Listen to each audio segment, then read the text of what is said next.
So I'm kind of tired of always trying to think of a funny joke to start the episode. I wish our guests would do it. I got one. You ready, Nick? Yeah, let's hear it. What's the last thing to go through a bug's mind when it hits your windshield? Hmm. It's butt. Is that it? If you've got little kids, that is pretty dang funny. My kids will love. Well, you'd be happy to know that I have all the little kids in Rockford. They're all mine. Yes. I have 4 children. Number 5 is on the way, and they're all under 11. So I'm gonna tell that when I get home tonight. You're gonna kill with it. You're Yes. gonna kill. Trust me, you're gonna kill. My dad, I'm one of 5. My dad told that joke for years. I now tell it to my children. It's timeless. Butt jokes are timeless. They True. are. My kids love it.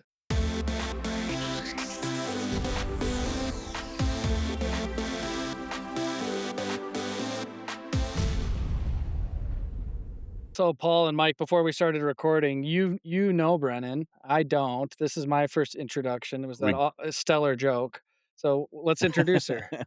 Well, I would say no is generous. We got to watch her on stage with Veronica give an incredible talk, and Very we good. knew from the moment she said she loves machine shops that she had to be on this show. Yep. Cool. Not just because she loves machine shops, but because her work is critically important to the industry, to the country, to our economy, to our nation, and all the way down into the mom and pop machine shops around the country. So Yeah, I think Paul and I looked at each other about midway through their presentation, was like, well, we have to have them on the show. Yeah. Oh, Cool. thank you. So, Brennan, what is your official title and your role and kind of introduce yourself a bit?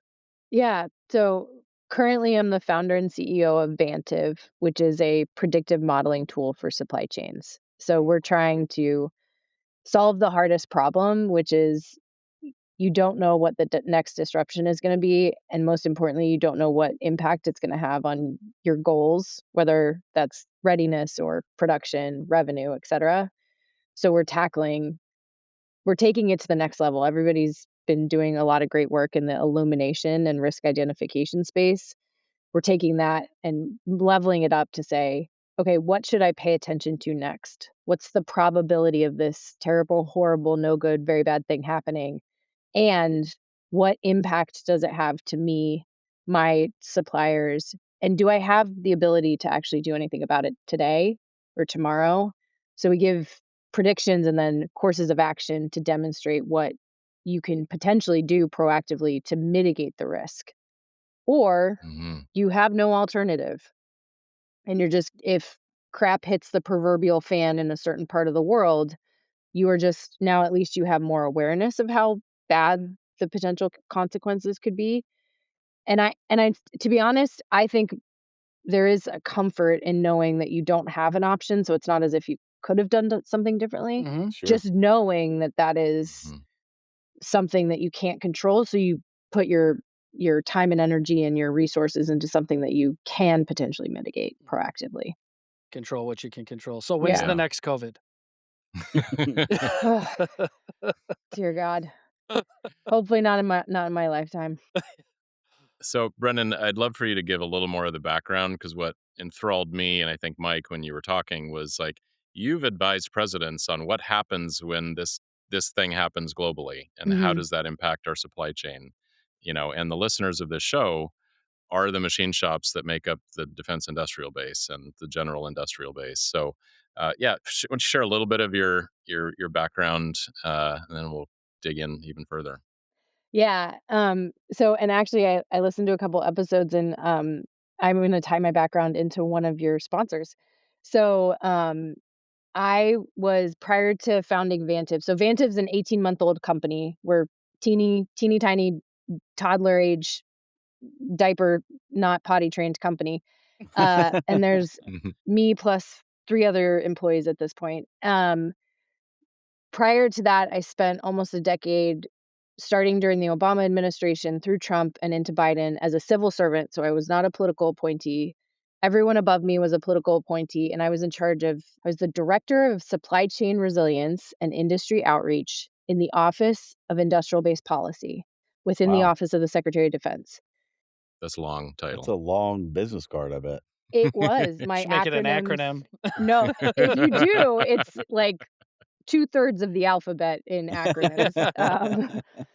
But essentially, my job I had 3 jobs. One was I was in charge of being the liaison between the department and industry, foreign and domestic, that we buy from, because the department doesn't build anything really, it buys most of its stuff.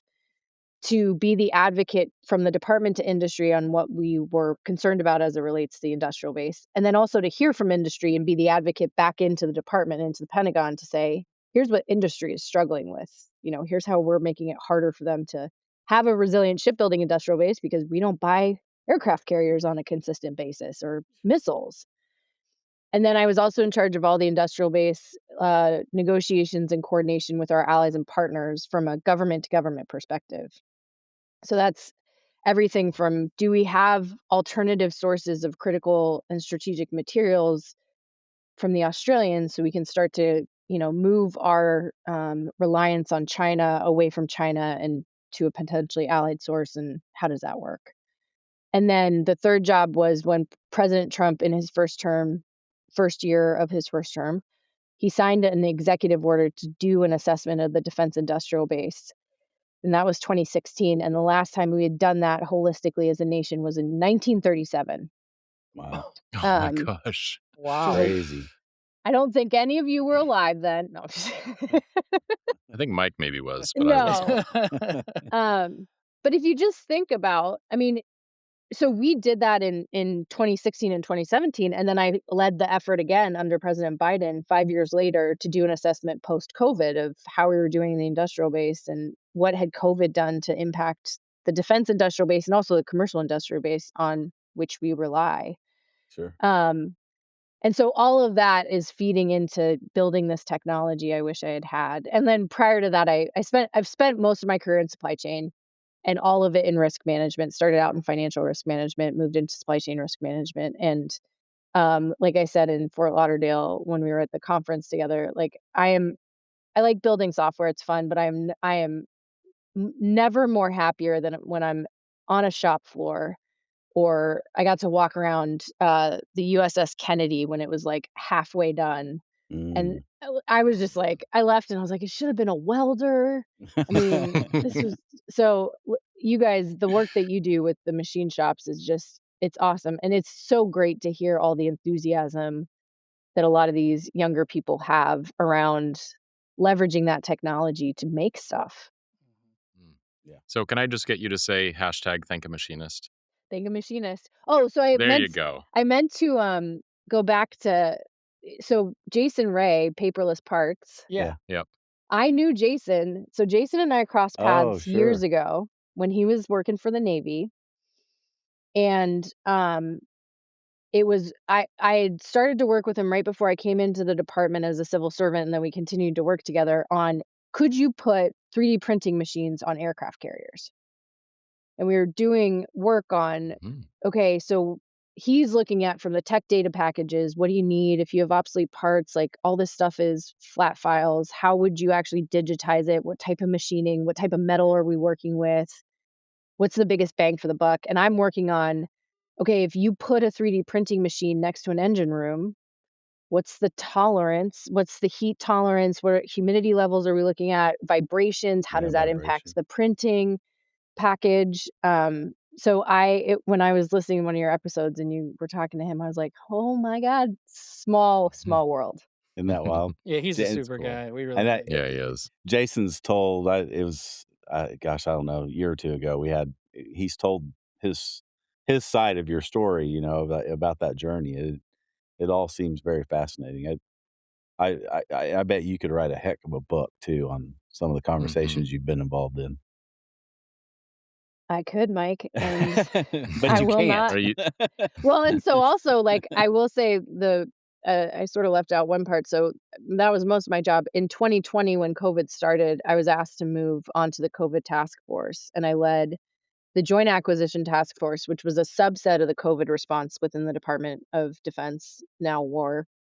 And what we were responsible for was figuring out, could we expand could we expand production of critical medical resources in this country? Because we're fairly reliant on China for a lot of that stuff. And if we could, how much would it cost? How long would it take? Who has capacity? Could we use commercial? GE was offering to make more ventilators. What did they need? And so that really got me a great exposure to how to parlay the national security, aerospace, and defense supply chain into another sector. And I quickly realized and was told by the teams that were leading, these are all pandemic response experts, doctors who had worked on, Ebola and SARS overseas. And they're like, Brennan, supply chain is supply chain is supply chain.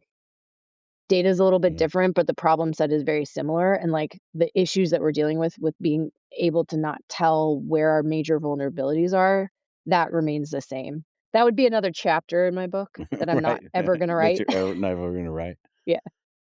So, Brennan, one of the things you shared in your talk was that back in 2017, Turkey decided to buy a bunch of missiles from Russia instead of the US, and the president decided to sanction them at all levels. And then you and your team were asked to research the implications of that. Yep. What does that mean to our supply chain and maybe globally? And to I think to our listeners, like those kinds of very high level decisions do trickle down into actual demand for products that our shops around the nation are making.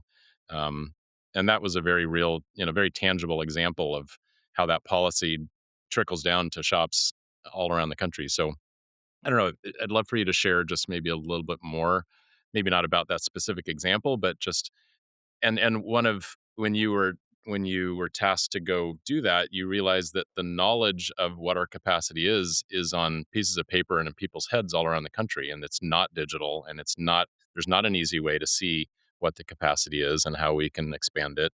And we have this whole shift of digitalization in a lot of the shops, out in the Hmm. country right now. I'd just love for you to share your thoughts on that process and what does the supply chain in 5 or 10 years need to look like for us as a country to know how can we flex and expand capacity. And I know there's so many different issues. We just got off a call with a high school teacher that teaches machining, and then they're fighting to even not have some of their teachers cut from the budget Yeah. at a time when we clearly need more machinists, but there's a disconnect. So maybe just speak to us about that. Yeah. Um, First of all, anyone who's teaching shop class or machining in high school is a hero. All teachers are Absolutely. heroes. I was But they're the still, superheroes. they are the superheroes. Yeah, for sure. When I was in high school, there still was shop class, and during my period, I went to grew up in California. During my period in high school, they stopped teaching shop, and my dad, who's in construction, and 95% of his workforce is trade laborers, he was so disappointed. Um, because they're just people who that is an incredible career path, and Sure. it's so important. So anyways, I would give them all a bazillion dollars and force every school district to maintain shop class in high schools when I become king for a day. Uh, but going back to the turkey example, so that was a great and you're right, Paul. I'm not going to get into super specifics, but the crux of the issue was we were going to sanction Turkey. We get the call on a Friday afternoon because that's when they always happened. And I'm running around trying to figure out what do we source from Turkey. So we are trying to figure out within the department, okay, what parts and pieces do we source to maintain our platforms that we're using right now, but also what do our suppliers source? So then I'm calling industry and saying, what do you guys source from Turkey? Well, I don't know. It's probably tier 4, 5, 6 supplier. And then you get down to the part, well, maybe we haven't really produced a lot of those parts in this country for many, many years. So there's an obsolescence issue because you don't have the manufacturing capabilities within the US. So then the job shops, the machine shops that you guys all work with and represent, and many of you have, there's an opportunity space, absolutely, where it's like, okay, well, now we're going to bring this production capability back to the United States. That's fantastic. But how? Has anyone seen a tech data package for that part in 30 years? okay, do we have the part? Can we reverse engineer it and create a digital package that then one of these shops can actually use? Who's in charge of the quality assurance, the verification and validation, the testing? If you use a different way of producing the part, and you use like a 3D printing way because it's such low volume that makes the most sense from a business perspective. How do we then validate the tolerances? Like, what is the whole testing package of that? So Mhm. I think the challenge that I always saw and that I still see is there's a misunderstanding for people that don't live and breathe this every day, that you just move production from one place in the world or one company and supplier Right. to another Yeah. one, and You it is just a snap your fingers you and it snap your happens. fingers and it's like driving through McDonald's drive-through and asking for a hamburger, and then it just pops out the other end in 15 seconds. And it's so much more complicated than that. And I think that a lot of the challenge is in that misunderstanding where you have these policy actions that impact that capacity and production capability, and there's a lack of understanding of how long it takes. And so that's actually part of a lot of what we do is like, how do you quantify the impact? Is it 18 months? Is it 24 months? Is it 36 months? Because it's not 18 days and it's definitely not 18 hours. So quantifying the impact so that you have that, the producers actually have that data to say this is actually how long it's going to take. And if you want to speed up this process, here's where there's some wiggle room, but the rest of it is it's just undeniable. And you Mhm. asked about the industrial base or the supply chain of the future. You know, I this is where I think there's a lot of opportunity space and where AI is and technology. If you think about what we're building at Vantive in terms of predicting disruptions, and then there's other companies in the space that are building like the Airbnb of job shops, right? So there's latent capacity for different types of capabilities, and then you have it all digitized. I see an amazing world where you have this latent capacity. You have the requirements and the tech data packages that can be generated very quickly by like a paperless parts. And then you have Vantive saying, this is the next big disruption that you should be worried about. Here's how you prioritize it. And here's your options and your courses of action. And then here's how you actually execute those. Mm. Mhm. Mm. And we're Yeah, super building that interesting. now, but it has to come together in all these different data layers to actually have like a higher level of confidence than what we're able to do today. Yeah. And of course, there's also the emerging requirements that any shop that work in the DIB have CMMC certification, which is by no means easy or not very costly. It's. Well, especially if you're So trying to connect all the dots for that entire workflow, you gotta make sure that entire workflow is compliant, Sure. and they're mhm, all different organizations that have different people running them. Yeah. mhm, And I was familiar when CMMC, I was in the building when it was first created, and the intention behind it is good. I mean, you want to oh, have for sure. security around a more digital infrastructure when it comes to these machine shops and these production capabilities. Um, but again, I think sometimes there is that disconnect of like how much does it actually cost, and who's validating that everyone is secure. Mhm, mhm, And then if they're not secure and something happens, who's responsible for helping to mitigate that risk? So I mhm. think there's still opportunity for sort of figuring that all out. What is up, Metalworking Nation, Making Chips family? It is an even year, which means IMTS is coming September 14th through 19th at McCormick Place in beautiful Chicago. It is the largest manufacturing trade show in North America, bringing together thousands of manufacturers, OEMs, and solution providers every 2 years to explore how new technologies are being applied to real shop floors. So, whether you're planning future capital investments, benchmarking operations, or simply trying to cut through the noise around emerging technologies, IMTS is designed to help manufacturers make better, more informed decisions. Whether you've been going for years or this might be your first time, put it on your calendar right now. Schedule your time away from the shop. It's good to get out and see new things. It's going to be a big party. I hope to see you there. Go to imts.com and register today. Maybe you can tie into this because you said something in your talk at MFG that was surprising to me. You said individual buyers have some personal liability for cost and timeline when things don't come to budget or on time. for major projects. Can you just share a little bit more about how that works in federal procurement? Yeah, so I think I was talking about like cost, schedule, performance are the three metrics that the department measures its suppliers on. So if you think of the Boeings, Raytheons, Lockheeds of the world, are they at the estimated cost or whatever the buying budget Mhm. was? Are they on schedule or behind schedule or ahead of schedule? And then are they performing to the requirements? And the evolution that's happening right now is one, the requirements part of the process is changing. It used to be that the department would say very specifically, this is what we want. These are all the things that we need on this thing, this carrier aircraft that we're buying. And now in this new age, there is a push in some of these acquisition places where it's we're going to tell you what our problem is and you tell us what technology you can build to solve that problem. And that's where you see the Saronics of the world, the Andrews of the world saying, well, maybe we can do that with an unmanned system instead of a manned system. And you've never really bought a bunch of these. So here are the specs for how we would build that. And here's how it would meet your operational requirement. I have always thought that the challenge when it comes to supply chain is that supply chain risk is not one of the four requirements in measurement of performance. So it's cost, schedule, performance.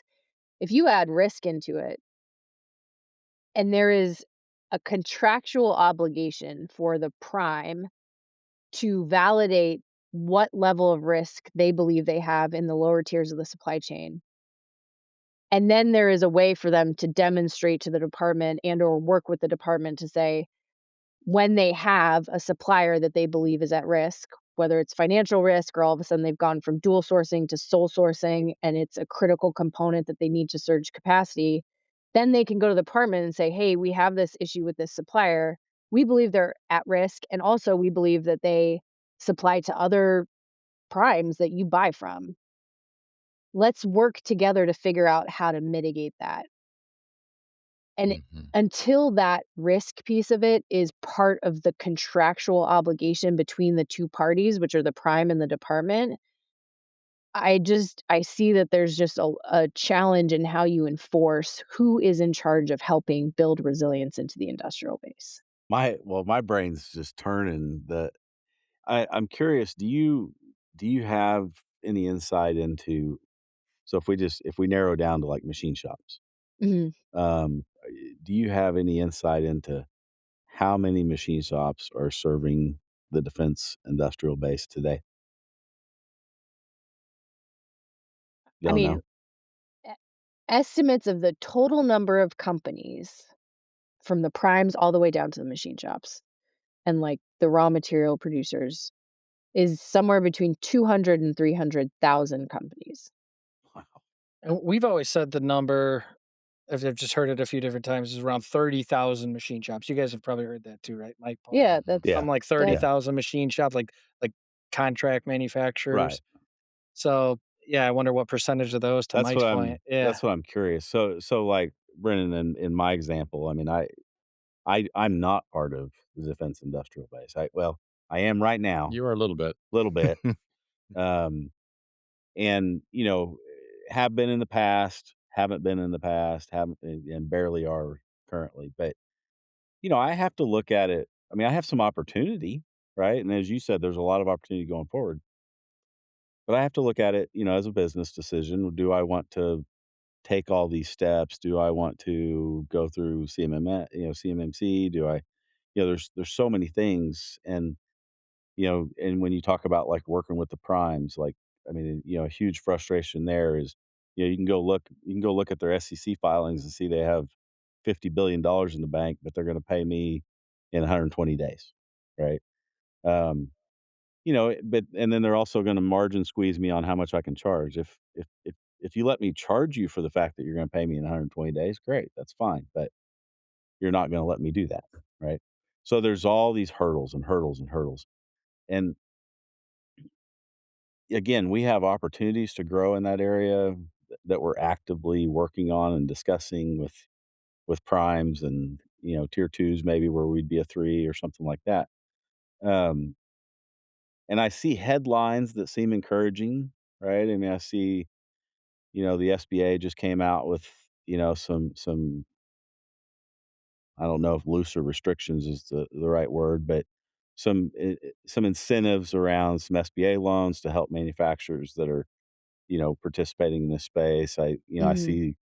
I see Secretary Hegseth go out and talk at all these locations about building, building back the industrial base and lots of great stuff. I mean, he was just at Hadrian Mhm. recently, and the speech was great. I mean, I love the words I'm hearing.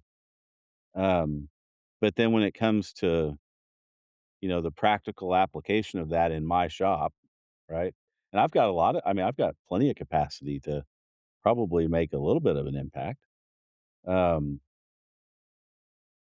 but the practical application of it just isn't always there. Yeah. So I'm just curious, as you've done, as you've talked to so many of these suppliers and researched the supply chain, what things do you hear from like people like me that's stopping us from just going all in? I mean, everything you just said, Mike. And that would be, I mean, a lot of what my old job was coming back to the building and the Pentagon, the building, and saying it doesn't make sense from a business perspective for these small job shops to work in our industrial base. Yeah, The way that the incentives work, and I said this at my talk, and I say it constantly, especially in the last, what are we on? I don't know, 13, 15 of continuing resolutions. So you got a yeah, Congress who holds the purse strings. You have the department that's the buyer, and then you have all these suppliers, and they're running a business the way that no one in their right mind in a capital market would run a business because your board would shut you down and you'd be mhm, bankrupt. right, So the whole system, I mean, it is broken. It is, and I mean, there have been people before this current administration who tried very hard, and there, I think, are a lot of people who have the best intent.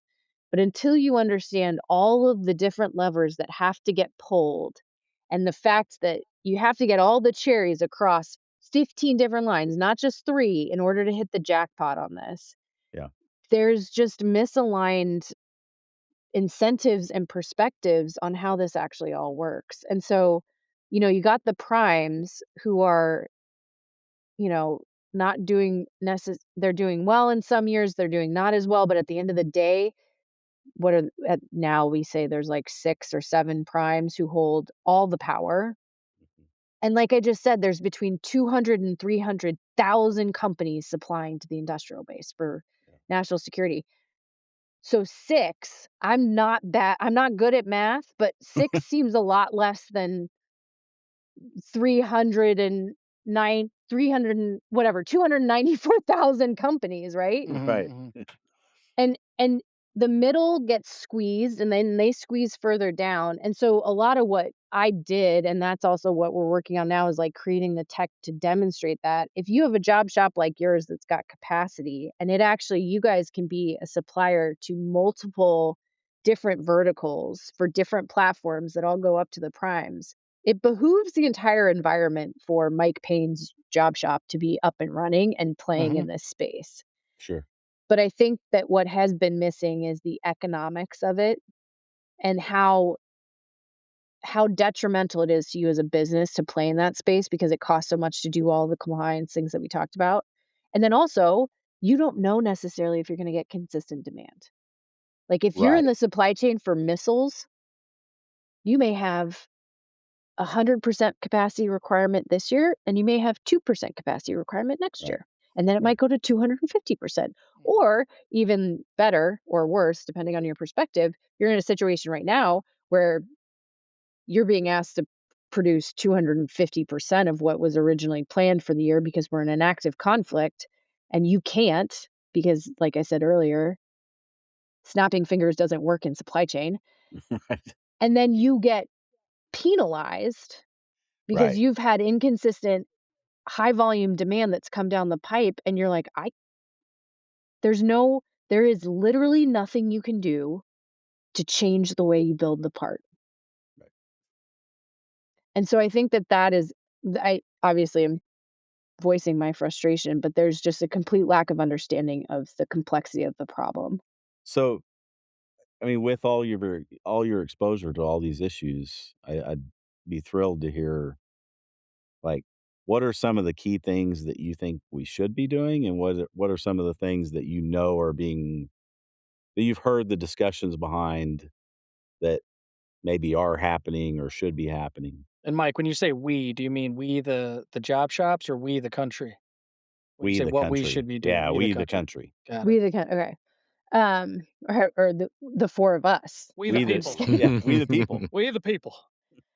Um, I mean, one area I think that there is room for improvement is, um, a better understanding of the interfaces between all the different components of the supply chain at the lower tier, and the fact that there are these these verticals that are go up to an F-35 or an aircraft carrier, an LPD or a submarine.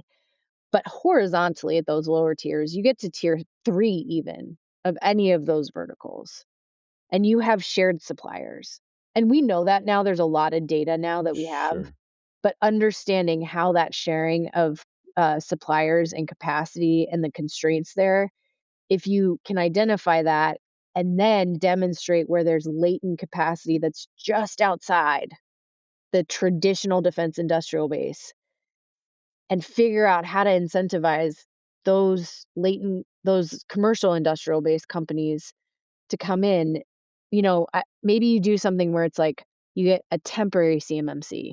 I'm making stuff up on the fly. Right, sure, sure. But just like relaxing, like what you were talking about with the SBA, is having a little bit more flexibility so that you can tap into that latent capacity when you need to.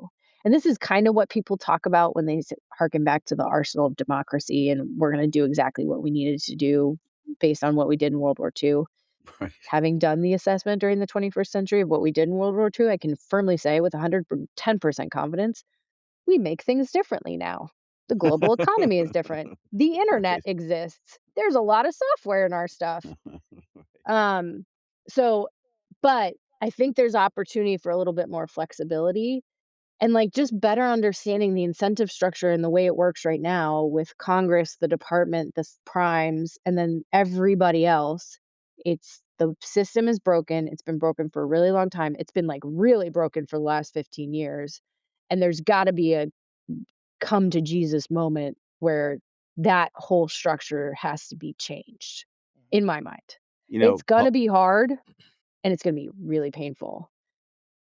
But Paul, I think you and I talked right after after we watched their presentation at the Mhm. MFG, Yep. and even just talking about like the financing piece of this, right? So I mean, that's again, I think it's great that the SBA has come out with this recently, and I think I saw even that the first several deals have been funded where you know they've reduced the capital required by people within certain NAICS codes to achieve funding. So there's that capex budget, but really, I mean, one of the bigger issues I face when I look at some of this is just that cash flow budget, right? So it's mhm, so for example, we're doing some work in the aerospace that the parts eventually end up with Boeing. So we have to buy our material from Boeing. That whatever that's called, that TMX. TMX, TMX. Yep. um, you know, payable in net 30, and my customers are going to pay me in 90, right? So just even that gap right there is difficult, and then and going across that line, and that cash flow could be what puts you out of business, right? I mean, mhm. it's not the lack of the capex money; it's the cash flow money.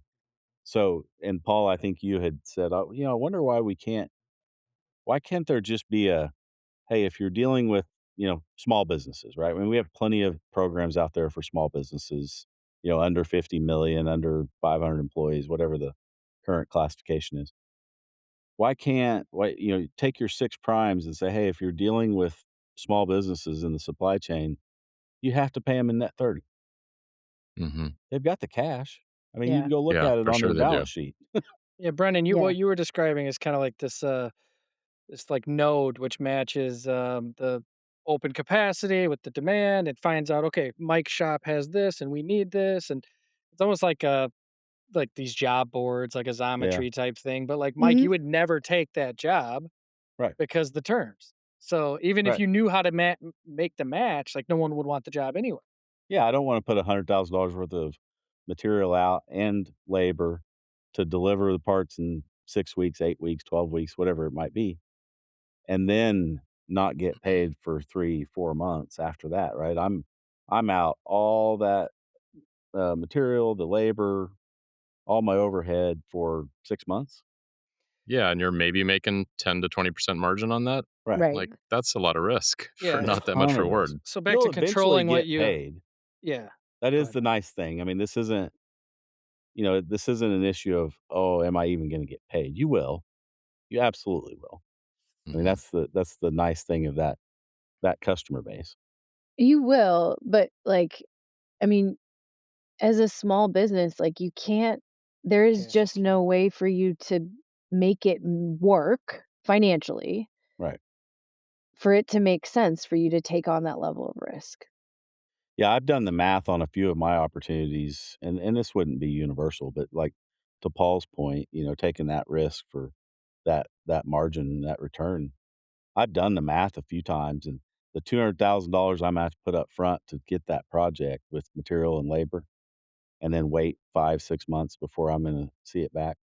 I honestly I could throw it in an index fund in the stock market and make more money.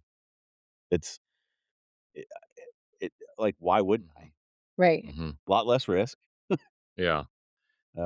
Yeah, Yeah, it's and going forward, you're gonna need to spend 100 grand plus on CMMC just to even get at the table to be able to bid those things. just to be able to talk to him. Yeah.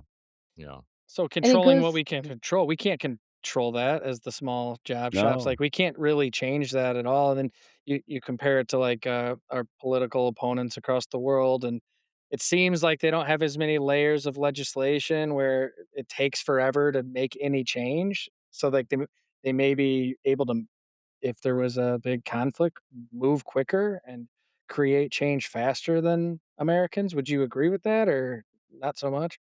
Yeah, like, are you saying if we, like, go to major war with a peer adversary? Yeah, and then Yeah, they well, could just say yeah. like, "Oh, our government decided this, and now we fixed all these problems because it wasn't really that hard, and we didn't have to get 100 people who hate each other to agree to make it happen."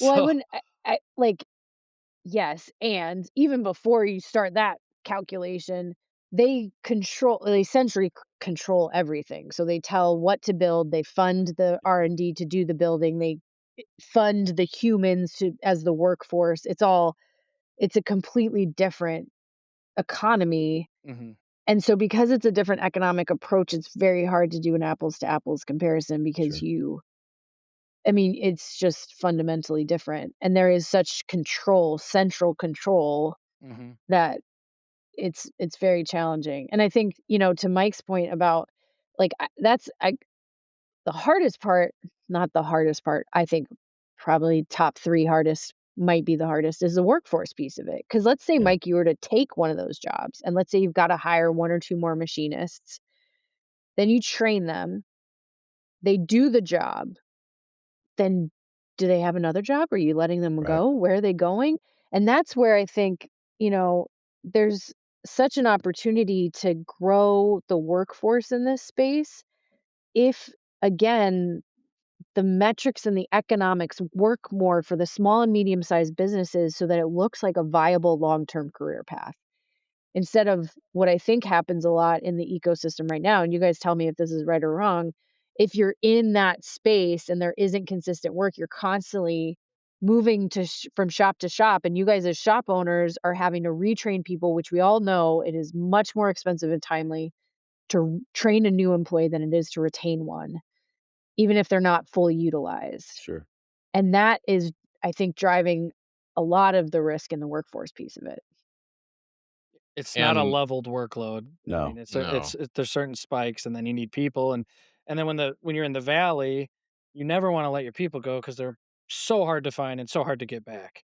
Exactly. But then you carry costs that maybe you don't have the revenue to Right. offset. And Paul, you the were saying silver something. tsunami is happening, and there's lots of senior machinists retiring and not enough people coming in to fill the gap behind them, and all their tribal knowledge that are just leaving. of course, on how to make those parts that have a special fixture that's sitting on that shelf in the back that no one else actually knows is Right. there, and they're the Mhm. only ones that know how to shim it on the left-hand side so the tolerances come out okay, Right. Yeah. right? Yep. So, yeah, Well, this is turning into a Yeah, bit of a bitch fest, but I I know there's a know. lot of problems we need to solve, and we're all very passionate about trying to help solve them. well, I mean, you're giving me access to somebody that like has that studied this and has answers and opinion. If you're looking to increase your spindle uptime without adding any headcount, check out the Hennig WorkFlow automation system. I've seen it. I love it. It's a compact, automated pallet delivery solution that lets you work ahead of your machine so your shop never stops. You can load up to 40 pallets with material, fixtures, programs, and just let the workflow cook. A Henning workflow is designed for high mix machining, works with a wide range of machines, and even with a 125-pound payload on top of a 300 millimeter pallet, yet still takes up less space than most competitors' pallet automation system. That means more production, fewer manual changeovers, really just a practical path to high profit, lights out machining. Learn more about Hennig Workflow by visiting hennigworldwide.com/workflow. Let's talk about like redundancy or lack thereof on like certain core materials. You mentioned Yeah. like Australia and China earlier, and I don't know what they are, but I know there's certain materials that only exist in certain places in the world that we need to build up our military. And so, like, how often is there kind of one option, and that option or that raw material or that source of whatever it is in a place where it's a high risk place? Like, things could change politically, and we could not have access to it. And how do you assess that risk? And do you kind of have an idea of like if it hit the fan, what do we do about getting these materials or getting this supply of this item? Yeah, so now in my current job, yes, that's a question we get asked all the time, like, uh, I literally have had this conversation with prospects where I'm like, "Pick a square on the periodic table and pick a platform you think it goes into, and I will tell you where it goes into in that platform and where we think it came from the mine all the way through the processing and the finishing, et cetera, et cetera." And That'd we'll be tell you with a fascinating. certain level of confidence how confident we are or are not on that provenance. And then what you can do about it. Do you have an alternative?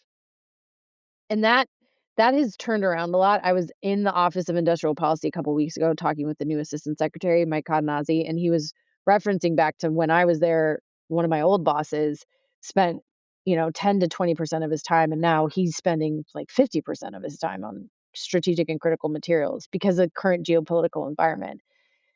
And part of the challenge is that, again, going back to like a a lack of understanding, which I think is growing, but a fundamental starting from a lack of understanding of you can't just, even if there is material in the ground in our country or an allied nation that we get from China, we might not be able to mine it for a variety of different reasons, environmental, etc. Even if we can mine it, we might not be able to process it. Even if we can mine it and process it, do we have the actual workforce and the machining required? And how long is it going to take? Because from, identifying the source of the raw material to the point that you actually can begin pulling it out of the ground and then processing it and then putting it into the manufacturing process can take 10 to 12 years. Wow. Mhm. That's a Yeah. long time if you needed it yesterday. So, it's interesting because part of what Japan did in 2010 timeframe when China started to lock down some of their exports is they started building more of their uh, domestic capability for mining and processing, which has helped somewhat to alleviate some of even our reliance on China. But again, there's just some things that we cannot get from anywhere else in the world. Or maybe we can get it from other countries in the world, like nations in Africa, but now the Chinese own that land and they've also built the processing facilities. Sometimes we have material that we get from a non Chinese source and it's processed in Malaysia, but the processing facility is actually owned by the Chinese. So, like, you're not getting it from China, but China could absolutely shut that off if they wanted to. How often is there the reverse where are we at a massive disadvantage in this category of like critical strategic materials? Like, or or is it ever reversed where, we're the only source for it in this country? Well, I think it's like that this goes into like a higher level geopolitics conversation, but on some of those materials, there aren't any alternatives. Some of them there are. And then you have these places where you have different and new advanced manufacturing technologies where we're using new material to create the same end product. And so we're moving away from some of those traditional reliance that we have. But you think about things like magnets and like neodymium iron boron magnets. That's a mouthful. Sat next to a guy who was in charge of our industrial base. The Department of Interior runs this stockpile list, and our office would give them all the materials. Seeing if Those they're on magnets, Amazon right now. Neo what? neodymium iron boron. Those magnets go into fighter jets, and they go into radars and sensors, and they go into your car for your backup camera. And they go into your, I think there's some in, like, there's so many commercial applications of those that the the thing that I think sometimes gets a little bit lost is it's very important for us to have those for national security, but the national security use case might be a very small percentage economically. The commercial use case is much larger, and to be honest, at the end of the day, if I walked into a coffee shop around around my city and said, "Do you know where neodymium and iron boards?" But I'd say, "Do you have a hybrid or an electric car, or does your car have any backup cameras on it?" That Of hurts course. more to people. Mhm. So that's the push and pull that Sure. that is always at play in all of these situations where we hear maybe that it's not going into national security platforms, but it also isn't gonna go into commercial things, and that's gonna hurt people more. Yeah, They're they gonna are on feel it more. Amazon, but they're all from Chinese companies, so Are you gonna corner the market, Nick? I'm You I'm gonna buy I'm them getting them all? all. There's a couple limited time deals here I'm taking advantage of.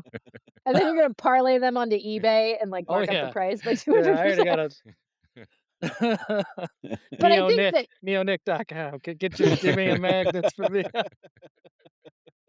Uh, They're gonna be all over his fridge with all his uh, pictures of all 5 of his kids. yeah.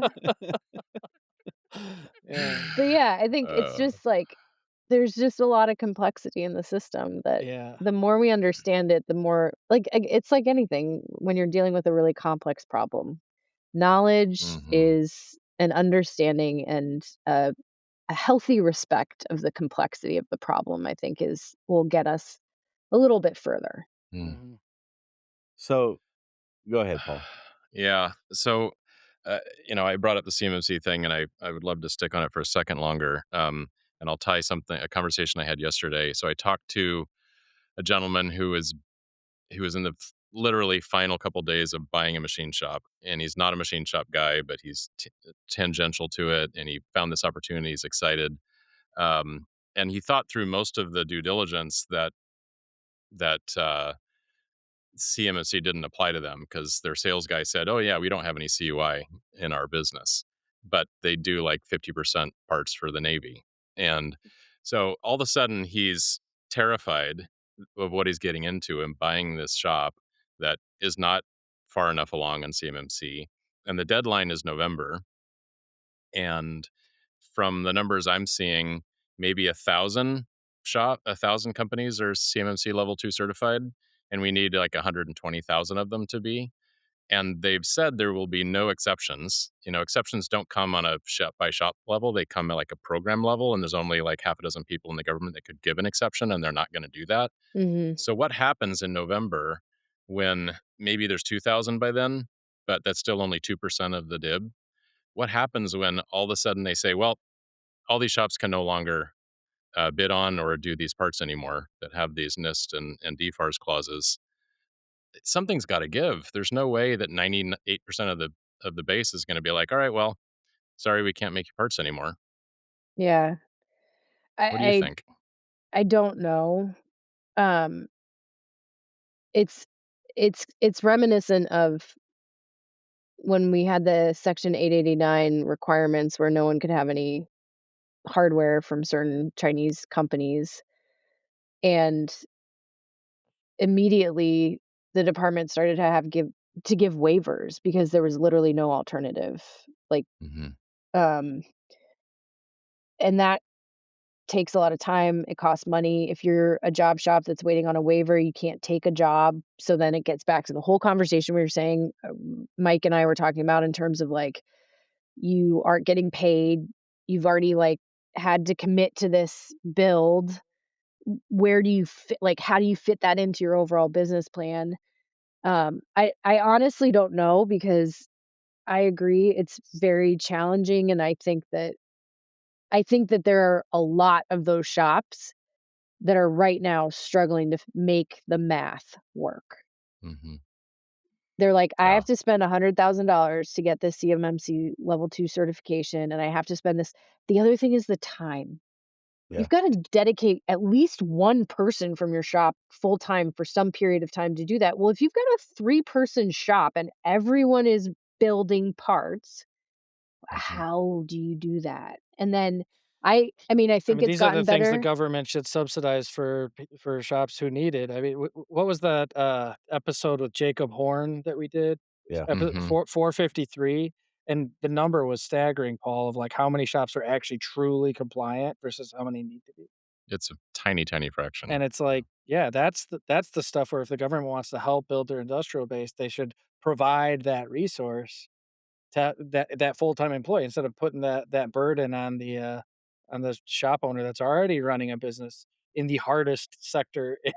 We Yeah, always say it's like the hardest business to run is a machine shop, so it's I don't know. yeah, But yeah. again, what you can't I mean, I guess we could send this episode to some of our Congress people and hope they Right. hear it and do something to help, you know, Well, it's if it's I mean, I don't spend as much time on the Hill as I used to, but I do go sometimes, and I do bring this up, like, the cost. Obviously, we want everyone to have cybersecurity protocols, it's really important. Of course. Got it. For Do sure. you, Mr. and Mrs. Congressperson, understand how much it costs and what these margins are for these machine shops? Right. Mhm. And the answer is typically no. Mhm. Yeah, I mean, they probably haven't ever been in one. A lot of them, right? Yeah. I mean, some have. We've had a few here, but the, I mean, no one in politics is gonna say, like, "I'm anti-manufacturing."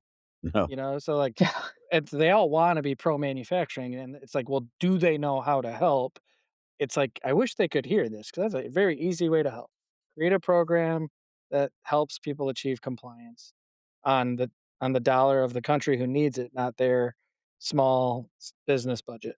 Yeah, and I know at one point in the very early days, I remember discussions with the primes around like, well, what if you guys foot some of the bill to get your suppliers CMMC certified? And in fairness to the primes, the answer was like, but it's your requirement. You're the Right. one saying we need to do this. What like I think there is an onus if you're the one that says you have a requirement to be compliant for this particular reason because we have this particular concern and the math of the business economics doesn't work, there should be some sort of resource that those companies can tap into because it is only beneficial in my mind to everybody. If the government were to help fund CMMC certification for the remaining 199,000 job shops that need to get it, it benefits everyone. Then Mhm, they're all certified, they haven't taken it on the chin. They don't have to figure out how they're gonna pass that cost up to the primes who may or may not pay for it, and then everybody's good. mhm. Yeah, and Yeah, it so we talked about a couple ways, terms and then CMMC support. Like, Yeah. let's yeah, lobby and, for that. and, Paul, Nick, you guys know I've talked a lot about, we leverage grants really well, right? So, there's a million ways they could do it, right? There could be tax credits, there could be grants available, there could be Mhm. matching grants available, right? Mhm, The government, state, local, and federal, tends to always find a way for pay for things that they want to pay for, right? I mean, we've all seen programs we love, and we've all seen programs we think are ridiculous, and it can be, we don't even need to get into that. I could get too political, but the we tend to find ways to pay for things that was important to somebody, Mhm. right? They put it in a bill and passed it. Like, Mhm. this one seems to benefit everybody, right? I mean, as much as I'm debating whether or not I wanna take on the expense of CMMC. I mean, I don't discount the importance of it, Mhm. right? It just doesn't make business sense to me. If there were tax credits, grants, cold hard cash, whatever available to accomplish that, that's a whole different discussion, Yeah. right? If I can claim up to $100,000 tax credit for with having my certification, sure, now I'm in, right? Yeah. But I don't know, it seems like there's so many ways they could tackle it that right now just aren't meshing well. Yeah, Yeah. I'm trying to think of a call to action for our audience for I the know I am metalworking too. nation, and Like, it's how do like, we well, we brought up a couple really important ways that we feel like the government could help themselves and help us, because we're all part of this thing. And I guess that's the call to action, right? I mean, write somebody and say, "Hey, we could really use help in these areas. Here's some of our ideas," or maybe elect Brennan to like run everything. We could have like Mike and Paul be like, vice president, secretary of I state. was I could be like not the thinking court that was your jester. We could make it. I can make it fun. Every king needs a jester. You're Yep. It's the you're the let's press go. secretary, Nick. Yeah, there we go. But I mean, we got. We always want to leave the audience with like something they should do and some sort of call to action, something that they could do to help their business thrive. And in this case, a lot of this stuff's out of our control. Yeah, so, I mean, Brendan, what's your thoughts on that? I mean, like, what can we do as the metalworking nation to, like, speak up for ourselves and try to make a difference in this and, express, like, why we aren't doing these things? Yeah. I'm super cynical about calling my local congressman and telling them, like, Yeah, me too. I've been through those Understandably. things, and it just feels like, "Okay, cool, I left a recording and I feel better," but nothing changed. Yeah. I mean, I think being vocal and specific. I think that part of the challenge is that there's a lot of problems that are raised without solutions being offered. Sure. And when you say, "Look, we are a collective of machine shops, metalworking shops, and we provide a critical and valuable resource to the defense industrial base. And there are, of your cohort, 10, 20, 30,000 of us or 100,000 of us. And this is the these are the economics of how it is that we have to run a business. And you're asking us to do this thing. And we believe that cybersecurity is really important. And we agree with the premise upon which you have passed this requirement. However, from a business perspective, it doesn't make sense to us. And here's our solution. Give us 100,000 tax credit if we do work in the defense industrial base and get this certification. And you have to think about like, okay, what is my job going to be in terms of validating that I did these things? Sure. And maybe say like, we'll take it over 2 years or Yeah. 3 years, but $100,000 per shop multiplied times how many shops do you guys 30 like call it 30,000. 30? Okay, we're talking about a $1 trillion budget. Right. Again, you're making me do math in public, not my strong suit. Pretty sure drop in the bucket. Yeah. Right. No, and I like what you said. So be vocal and be specific, because, like I said earlier, regardless of where you're at on the political spectrum, everyone says they want to help manufacturing. Everyone says the defense base is important. Everyone says national security is important. So, but like giving them hey, we think this would be a great idea, at least something that they could redline and adjust and send back. But I think Mike's concern is often what we all feel, which is like, yeah, if I say something, like, it'll just be off into the void. Will it even get heard? Will I even get a response? Well, another thing I might suggest is join some of the trade organizations that do have lobbying people Yeah, that's a good in one. in the areas where it matters. Like NTMA definitely does this, AMT definitely does this, Hmm. and that is a way to get those voices focused, maybe to someone who's actually sitting across the table Yeah, from a decision maker. that's Yeah, really good, Paul. I was gonna say that too, Paul, is like NTMA, She was gonna say it NDIA. first, but No, I kinda Yeah, ju wasn't. you kinda jumped in and took it. sorry, Brennan. AMT. No, no, no. Like the National Defense Industrial Association. They and the thing is that I don't I don't think it should be on any job shop or any small or mediums. You guys don't have government relations people. You don't have lobbyists. Like, and I have certain opinions about why we spend so much money on people who do that, but use those trade associations who do have that Mhm. push and pull mechanism, because they're also really good at how do you characterize it as you're not complaining, you're just Mhm. raising a challenge and Yeah. you want to be part of the solution, and here's how you word it so that you get what you need as a business and they get what makes them, what they need, which is the confidence in in this case, the cybersecurity piece of it. Mhm. Because you're not asking for them to get rid of CMMC. You're like, "Nope, Right. agree, We get it. fantastic. I just Need it. can't pay that much money for it because it's really expensive." Yeah, the 2 specific issues that rose to the top of this episode was that, and then, like, the terms Mike brought up, like, you gotta try to match. We have cash flow issues because 'cause we're small businesses, so you gotta try to match the terms a little bit for us. I think those are 2 things, like you said, that we wouldn't have to, like, radically disrupt our country to solve those. We just have to do it. Listen and then apply a solution. Drop in the bucket. You know, So, just hopefully this this episode gets forwarded to someone who can get the make a ear of someone difference. who matters, yeah. As Brendan, as you were just saying that, one thing I just sat here and thought of that I don't know, maybe it could help, maybe it makes a difference.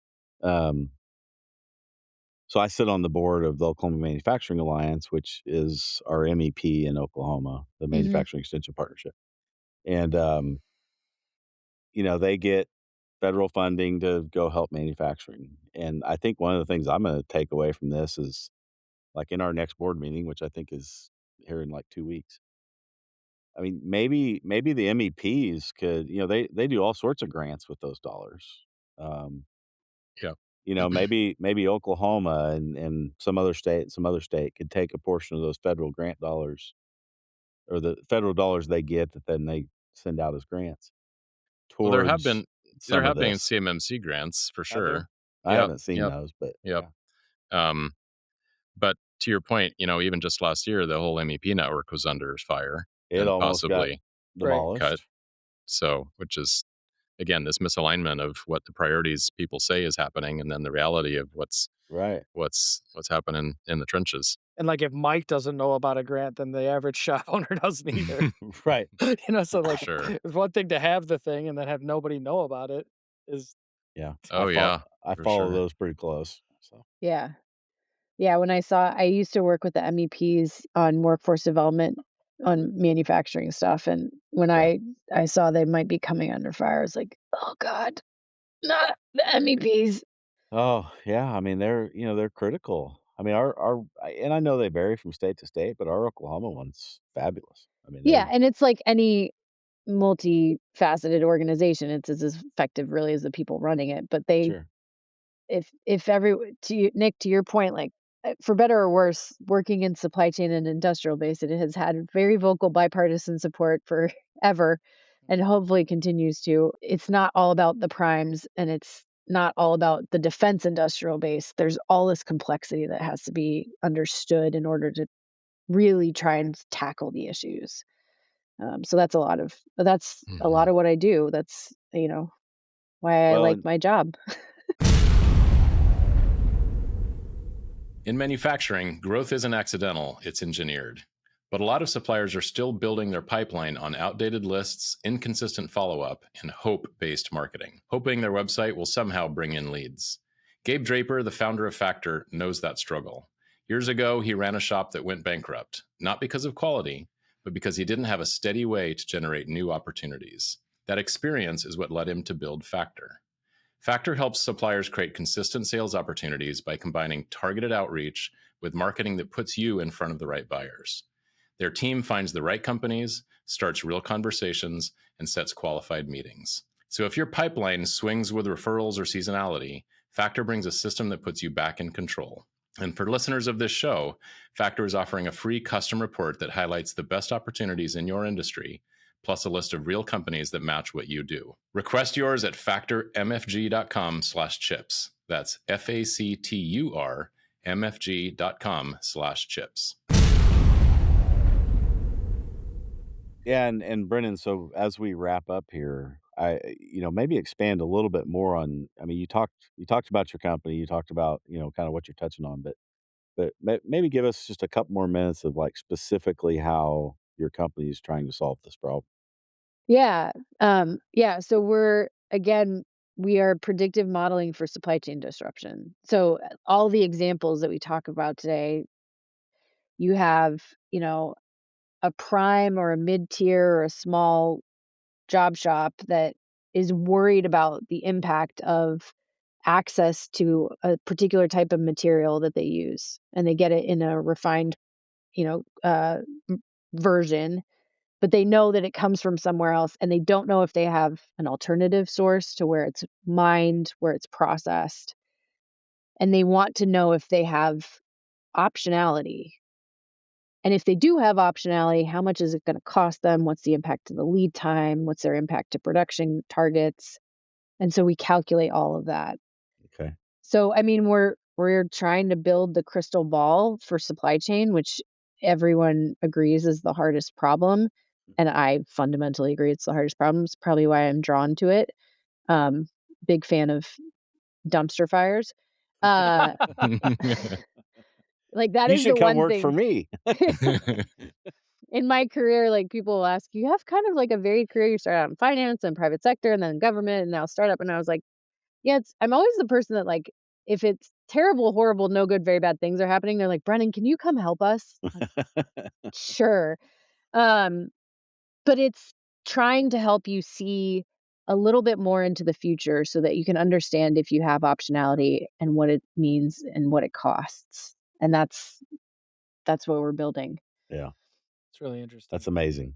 And did you Mhm. tell us, like, how we could find you and how the audience can do they I are you on don't. LinkedIn or do you have a I am on LinkedIn. I will be at IMTS. cool. Good. Awesome. So we're doing a little booth there, and Doug Wheeler and I at AMT talked about maybe redoing the talk that we had there. We're going to be at the American Supply Chain Conference at the end of the month. But yeah, vantiveai.com is our website. How do you LinkedIn, you spell can that? find me. vantiveai.com. Got it. So Awesome. it's a new vantage from which to see your supply chain based on quantitative analysis. That's There you cool. go. Well, if you I wanna like it. redo that talk, we will have a live studio at IMTS. We'll be Yeah, podcasting the whole time, so we might need to follow up later in the year, I would yeah, but, for love sure. to. you could record that at the Making Chips live podcasting studio. That'd be fun. That'd be awesome. And Chicago in September. I mean, what a perfect time of year to be in It's Chicago. gorgeous there, It's yeah. it's awesome. Yeah. So Well, awesome. You fantastic. were fun. You were super cool, and, unfortunately, we weren't able to solve all the world's problems, which was our expectation of you. So but other than But that, you were great. between bug butts on windshields and Yeah. Neo Nick, we got some good jokes Yeah, out of well, I there. got a new business thing going, so that was great. If the Well, thank world's you falling guys. apart, you could capitalize on it a little bit. There you I got go. all the magnets you need. Don't know what to do with them, but I got them. Please visit my website. I get a I chance to I plug actually that just too. I actually just bought that domain, Nick, so you're gonna have to buy it from me if you want it. I'll trade you some magnets for it. Oh Oh, man. shoot. Well, thank you guys so much. This was really fun. Yeah. Yeah, thank you, Brennan. This has been great. So we'll wrap up and we'll just wrap up like this. We kinda have our same sign off, but if you don't know how to mitigate your risk, you're not making chips.